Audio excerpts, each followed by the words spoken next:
Opening. The hegemony's throne for 3,000 years the galaxy bowed to the hegemony empire. 6 ancient alien races, the Vralk, the Korvax, the Seth, the Thorn, the Ulith, and the Zen, had conquered 200 worlds. Their fleets darkened stars. Their laws crushed rebellion. No species had ever won a war against them. They believed they were eternal. On the hegemony flagship Dominion Eternal, Grand Admiral Keswick of the Vralk sat on his command throne, watching holographic reports from the border worlds. His scales gleamed under cold blue light. His eyes, black and unblinking, reflected centuries of victory. "Admiral," his officer said, "unknown ships detected at Sector 47. Small fleet. Unknown origin." Keswick barely looked up. "Destroy them. They're not moving, sir. They're waiting." That made him pause. Waiting? No one waited for the hegemony. Send Battle Group Theta. 2,000 ships. Make it quick. The battle that shattered history. The Terran fleet was small. Just 12 ships, sleek, dark, and silent. No markings. No hails, just waiting.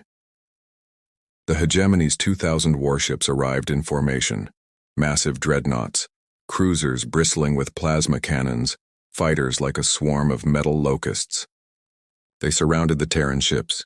"This is Grand Fleet Commander Voss of the hegemony. You are in violation of sovereign space. Surrender or be annihilated." No response, Voss growled. "Fire!" The sky lit up. Thousands of plasma bolts, kinetic rounds, and missiles screamed toward the 12 Terran ships. And then something impossible happened. The Terran ships moved. Not like ships, like ghosts.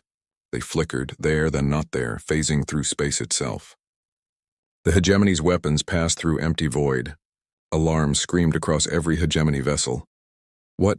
The Terran ships fired. Blue-white lances of light erupted from their hulls. Not plasma.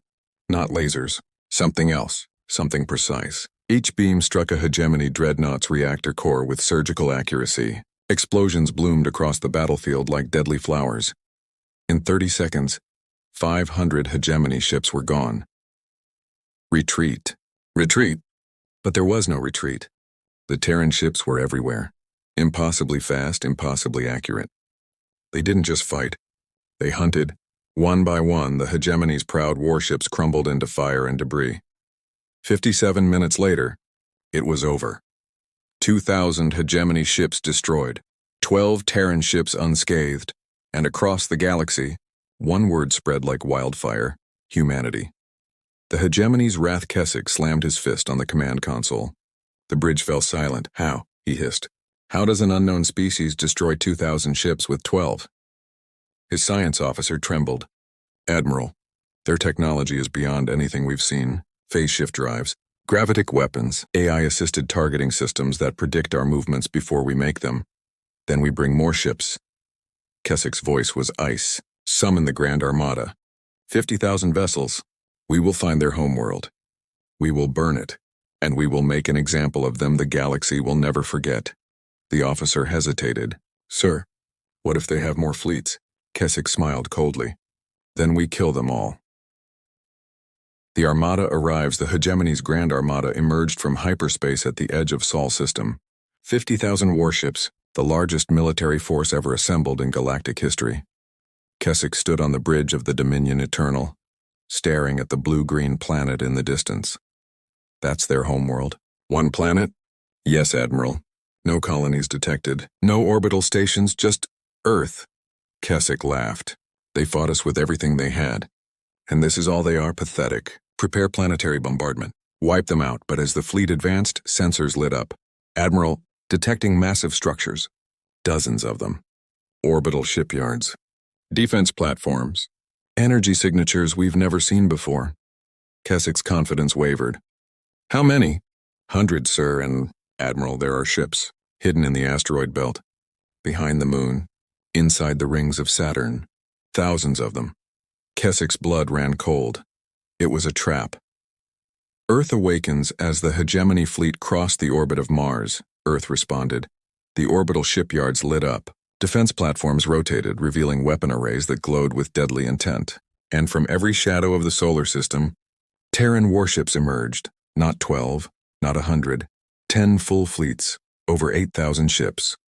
Admiral Sarah Zhao stood on the bridge of the Terran flagship Indomitable, watching the Hegemony Armada on the tactical display. Her voice was calm, steady. "All fleets, this is Zhao. They came to our home. They came to burn our world. Show them what happens when you threaten Earth." She pressed a single button. Fire. The sky burns. The battle was unlike anything the galaxy had ever witnessed. Earth's defense platforms unleashed torrents of gravitic missiles that tore through Hegemony dreadnoughts like paper. Terran fighters, small, fast, piloted by humans with reflexes enhanced by neural implants, danced through enemy formations, targeting weak points with terrifying precision.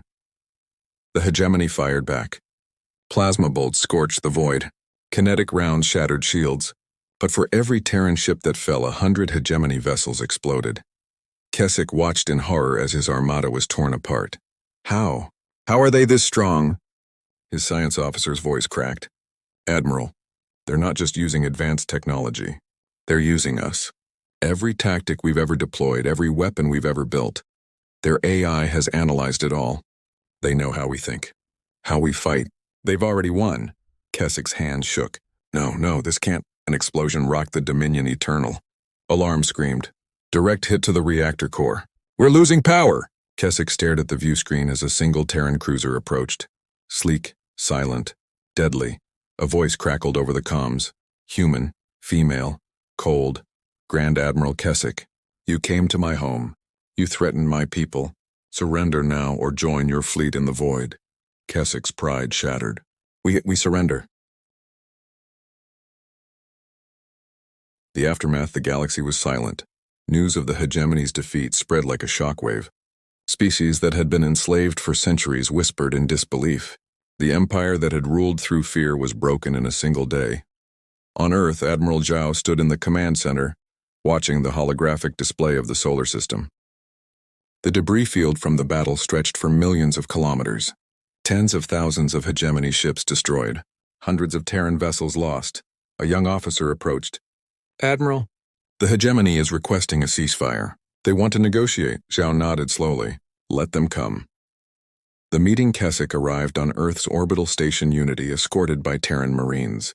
He expected arrogance, cruelty, the same cold domination his empire had inflicted on others. Instead, he found something he didn't understand. Compassion. Admiral Zhao met him in a simple conference room. "No throne, no weapons. Just a table and 2 chairs. Sit," she said. Keswick sat, confused. You defeated us. Why am I not in chains?"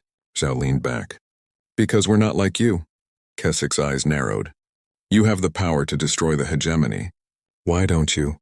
Zhao smiled sadly. "Because destruction isn't strength. You ruled through fear. You thought power meant crushing others, but you were wrong." She activated a hologram. Images of Earth, cities, forests, oceans, people of every color, every culture, working together. "This is our strength," Zhao said. "Unity, not because we're forced. Because we choose it. We've fought wars. We've suffered. We've nearly destroyed ourselves. But we learned something you never did." "What?" Keswick whispered. "That true power isn't the ability to destroy. It's the ability to protect, to build, to give others the chance to be free." The choice. Zhao stood. "The Hegemony is finished. Your empire is broken. But your people don't have to be. We're offering you a choice." Keswick's voice shook. "What choice?" "Join us. Not as subjects, as equals. Help us build a galaxy where no one lives in fear, where every species has a voice, a future." Keswick stared at her, disbelief and hope warring in his eyes. "You would trust us?" "After everything?" Zhao's expression softened. "Trust is earned. But everyone deserves the chance to earn it. Even you." The new dawn. Months later, the Galactic Council was reformed, not as an empire, as a federation. Humanity didn't rule. They guided, they protected. And slowly, species that had once feared each other began to work together. Keswick, stripped of his title but not his dignity, stood on Earth's surface for the first time. He looked up at the sky, at the stars that had once been his to conquer. "How did you become this?" he asked Zhao, who stood beside him. She smiled. "We were born on a death world, a planet that tried to kill us every day. We learned to fight, to survive, but we also learned something more important. What? That survival means nothing if you're alone. We didn't become strong because we destroyed our enemies. We became strong because we protected our friends. Keswick looked at her. The galaxy feared you. They called you Deathworlders, monsters. Zhao nodded. Let them. As long as they remember this, you feared one fleet. You should have feared Earth. But more than that, as she turned to face him fully, you should have trusted us. Closing, and so, the legend spread, not of war, not of conquest, but of humanity. The species that could have ruled the galaxy through fear but chose compassion instead. They were the Deathworlders. They were unstoppable, and they were hope.